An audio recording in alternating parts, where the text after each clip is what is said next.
I'm here with Sabine Bredemeyer, who is an organizational consultant in Germany, and we've been talking about, is it organizational development, is it organizational transformation, organizational evolution, organizational breakthroughs, and I would say it's all of that, and the field of what used to be called, or still is called in some circles, organizational development.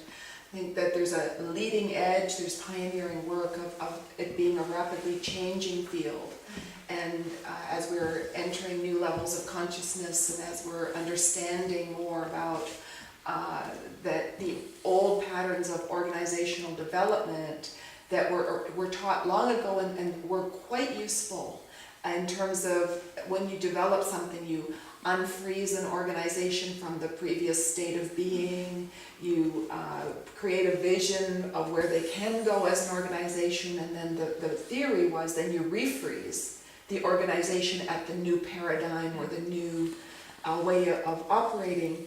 And I think that worked well when times weren't accelerating so rapidly. I think it worked well when in maybe the industrial age model and so on. It is not working for many of us at this time with the organizations that we're dealing with. And if an organizational development process was in place, say, over a year or two to create some development, usually the environment shifts so much in that 2 years that particularly the frontline workers, by the time the development aspects end up affecting them, they all know it's obsolete, and sometimes it actually becomes a barrier to them being efficient in their work. And one of the reasons that I know that is if I've listened in at kitchen tables and so on in the evening, and the people are always saying, well, if they'd only listen to me, then we could do this and this in my, whatever it is that they're doing in their job, but there's no place for that listening. So it's a time that this entire field is changing and needs to change. So when we're looking at, what is the title for yourself, Sabine? I think that you are very much about organizational breakthroughs, and not just the breakthrough for to achieve the breakthrough, but to assist organizations on how to sustain an organization so that it can take advantage of ongoing breakthroughs, whether it's in product development, customer service, how people operate with each other within the organization, all of those things. So a breakthrough is not just a moment in time, just as a development's not, it can't be seen in that linear process that it used to be seen in. So I see you very much doing pioneering work, and we have an ending of maybe another way of doing business and a beginning of a new way. So organizational breakthrough and organizational evolution. How does that sound to you? Wow. Great. Yeah, that's how I see our work, not only mine, but the work of all my colleagues in the field of genuine contact. So we are breakthrough supporters or catalysts. I see myself as a catalyst for all of that. Okay. So I don't do it, I'm just there, and with the tools I have from the Genuine Contact program and also from, my work before, they help the organizations, or they help to trigger these breakthroughs. So, yeah, I'm a catalyst. Yes. And so, I would say that it's your catalyst, but you're also coming with some fundamental worldview on the subject of organizations. And this worldview, and as much as I know you, you believe deeply that the wisdom is inside the organization for it to do what it needs to do. Would that be right? Absolutely. It's in each single person, and it's also in the organization as such. And we talked before about collective intelligence. So I also deeply believe that when the people work together in genuine contact, something bigger unfolds. And somebody asked me to write an article about, does the organization have a soul? Kind of, yes. And I believe that the wisdom of the system could be called the soul of the organization, and it unfolds when people in the organization get the opportunity to get in genuine contact, to talk together, to be still together, to anticipate together, to be in genuine contact together in all different forms. That may be large groups, that may be small groups, that may be by having the opportunity to,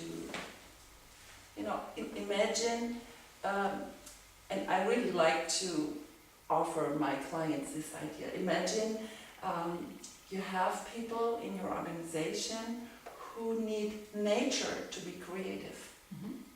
And imagine that when these people are allowed to go out when they feel that something coming up. Yeah. And this walking in the green is not seen as, what is he doing there? He's not working. Yeah. But if the organization sees that he is just he's in genuine contact with him or herself and doing exactly what he or she needs now to help this genius new idea to come out and to bring it back to the company. So, yeah. And I believe that your worldview, you use the word system, but I believe that your worldview is one that is a holistic perspective. And I also know this word holistic is often misunderstood. And I wonder if you could say something about your worldview as a holistic worldview, what that means to you. Mm-hmm.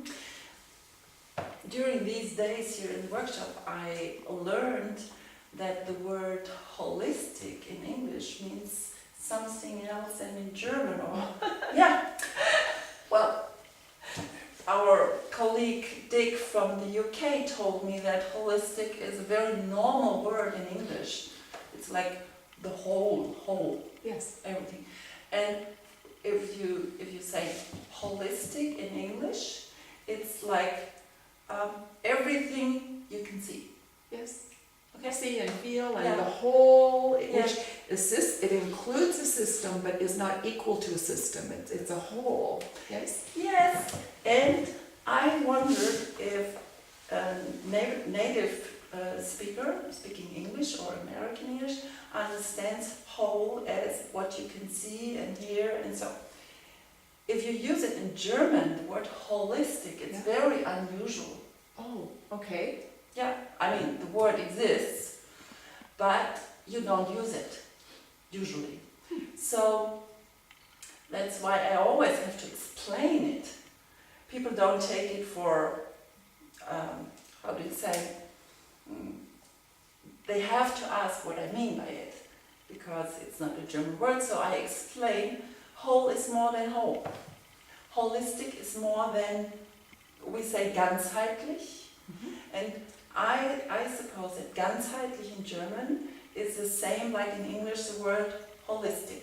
And ganzheitlich for me is including everything you can see and, well, sense. Yeah, okay. Yeah. And for me holistic is more the word holistic, because it includes everything you also cannot see, the intangible assets, let's say it this way. Yeah. So the word ganzheitlich for me doesn't include these intangible assets. Okay. And I'm not sure if in English it's the same. What's the word for it? Selbstverständlich in English. Self-understood. I'm not sure if the word holistic self-understands the intangible assets in it. I don't know. It does, and we have talked about this subject for probably at least 10 years together now, and this is the first time, and I know that you've said, I have a problem translating some of these words and so on, and this is the first time I really understood that the word really doesn't mean the same thing, and you've now described that wonderfully. And for me, and I believe within the use of the English language, Holistic includes the tangible assets, the things that your senses can feel, see, touch, and includes, of course, things like money, and includes systems and so on, and includes the intangible assets. And within the world of organizations and the world of business, we are just beginning to understand differently the value of all of these intangible assets, and to start exploring them more. And some of the authors that, the Norton and Kaplan that did strategy mapping, they talk about intangible assets like human capital, information capital, organization capital. The way that we're organized even is an asset, an intangible asset. And I would say that collective intelligence or collective wisdom, or the wisdom inside somebody, is also intangible assets. So the word holistic covers all of that. And it might be time it's used more commonly, I think, in the English language. And so maybe in cultures that don't have that concept, it's, I think, okay to create words. The world of computers creates words, so why not our world, this world?